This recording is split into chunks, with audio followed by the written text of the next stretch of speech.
everybody, I'm Connor, this is Doug, and welcome to Feliz Navi-POD, a podcast that explores the weirdest, wackiest, and just plain worst holiday songs of all time.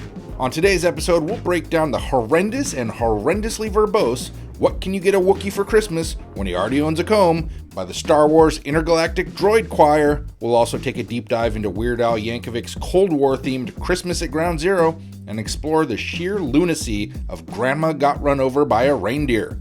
We'll finish up with a look at John Denver's maudlin stinker, Please Daddy, Don't Get... Connor, it's beginning to look a lot like you've gone off the rails again. This is not that podcast, of course. This is the Bethel School District Presents, a podcast about the Bethel School District, and we have a great show for you today. We'll be sitting down with our McKinney-Vento liaisons later on in the podcast to talk about how they help support families and students who are experiencing homelessness in our district. But before we get there, we put out a call to Team Bethel to hear what their favorite holiday movies are, and we're going to get started with that right now. Hi, my name is Heather Walter. I work at Camas Prairie, and my favorite holiday movie is Christmas Vacation. It is the most quoted movie in our house, hands down, throughout the year, and it never gets old. It is funny every single time.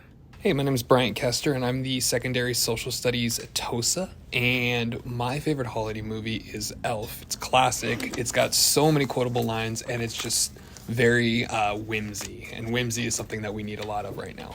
Hi, my name is Kira Plager. I work at Camas Prairie Elementary, and my favorite holiday movie is The Santa Claus. I just love Tim Allen's humor.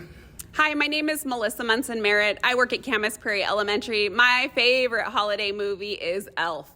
You can't miss Will Ferrell and his antics, and he's hilarious in just about any movie he's in. And it's one of those movies I can watch again and again and laugh with my family again and again, just like it's the first time I ever watched it. Hi, my name is Jasmine Pemble. I work at Bethel Hope Early Learning Center. My favorite Christmas movie is A Christmas Story, and it's just my favorite because it's a classic and it tells the true stories about Christmas as a little kid. A Christmas Story is a fantastic movie. Connor, last week you said it was your favorite holiday movie, a great movie about family. And speaking of families, holidays can be a difficult time for families, and especially those who are experiencing homelessness. And joining us in studio today are our two amazing McKinney-Vento liaisons, Danny Stanford and Echo Abernathy. Thank you both so much for joining us. Some people probably have heard of McKinney-Vento, but maybe they don't know exactly what it is.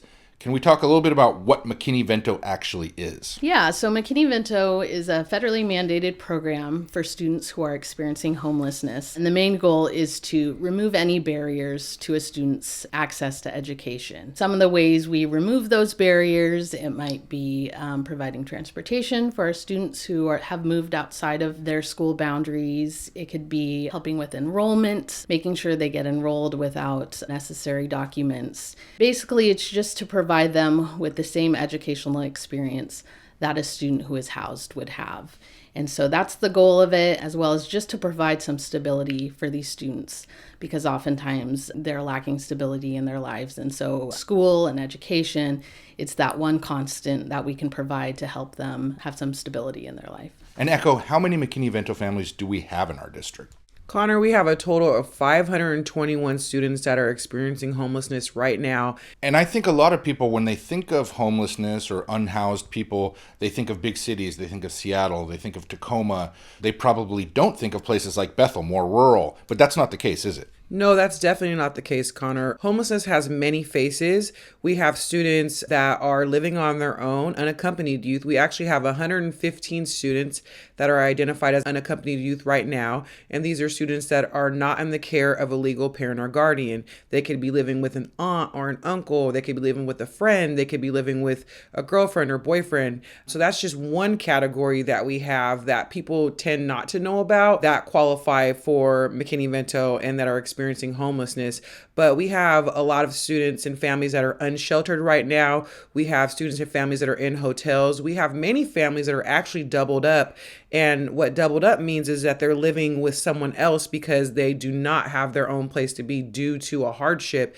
And so for those families that are doubled up, this is a really difficult time right now because they're having to share their home, which causes a lot of stress. They're sharing resources. Sometimes they're sharing one car.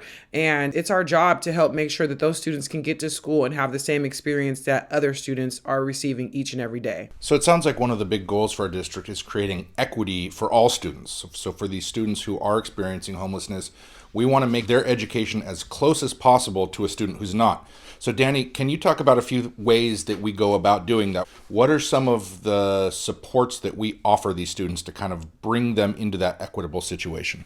Yeah, one of the main supports that we provide is transportation for our students, a way for them to get to school on a regular basis when a normal school bus is not available to them. Also helping with any school-related fees, so they could be like class fees, school supplies, iPad insurance, anything they would need in order to be successful in school. We can take care of those costs for them, as well as providing free breakfast and lunch for these students. We get them signed up for that so they don't have to fill out any applications. It's just automatic. And also just making sure that they are not being held back from participating in any school activities because of, say, fines that might normally hold back a student from participating. We make sure that we remove that barrier for them, again, so they can have that educational experience that any other student would have. So Echo, can you walk us through what a normal day looks like for you and how you're helping families? A lot of times when we initially are in contact with a family, we'll be talking with a parent, unless we're talking to an unaccompanied youth directly. We'll do an intake interview to assess whether that family qualifies, that student qualifies. Once we determine that qualification, then we get into talking about different supports and resources that that student and family would need. First and foremost, we talk about a lot of the different supports that Danny kind of touched base on, those school-based supports, that removing the barriers to enrollment and transportation.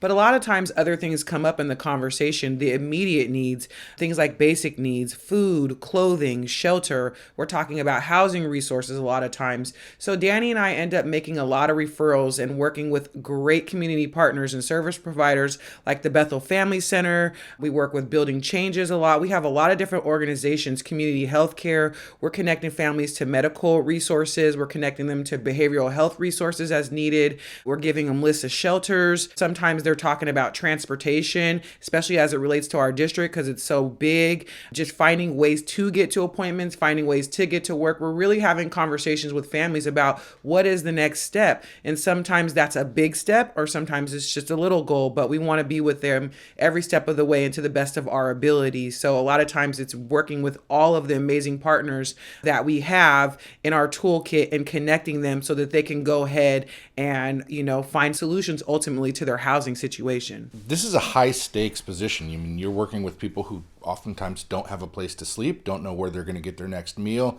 I would assume that can be really emotionally draining for you. What are some of the things that you personally do to kind of keep yourself from getting into that depressing mind state of, oh my gosh, it's so overwhelming? Yeah, absolutely. I think one thing I try to focus on are all of the success stories that we have and just celebrating those little victories with our families. That's really what keeps me going. Already we've had a handful of families get into permanent housing this year. And so just keeping those at the forefront just kind of helps us remind us why we're doing what we're doing, even if it can be, really emotionally taxing. So we're in the holiday season right now, and this is a time where families are coming together. Everyone's kind of comfy and warm in their house and feeling very grateful for what they have. We also want to think about members of our community who aren't as fortunate. What can people do, even just small things, to play a role in helping unhoused families? That's a great question, Connor. I think just really continuing to be empathetic and understanding that the face of homelessness is very complex.